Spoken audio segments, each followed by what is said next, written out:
Was daar al ooit 'n tyd waar, en ek verwys nou spesifiek na jou beserings, waar jy gevoel het, okay, my loopbaan is officially verby, of waar jy ge-worry het oor, is dit nou dit, is dit waar my netbal storie eindig, of enigiets soos dit?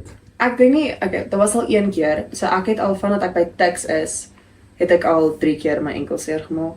Verskillende enkels, maar ek het nou 2 elke kant, so dis nou al uitgebalanseer.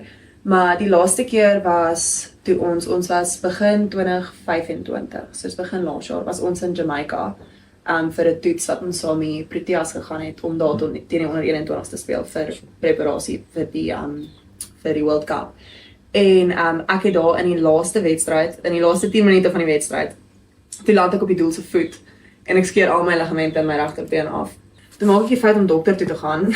Dis is nie 'n korte operasie. Wow. So toe is ek geopereer. Toe het dit bietjie gevoel asof dit begin ver raak en nie moontlik raak nie. Ek het baie daar gebid en die Here het net vir my gesê, weet jy wat? Ek het hierdie talent vir jou gegee vir 'n rede.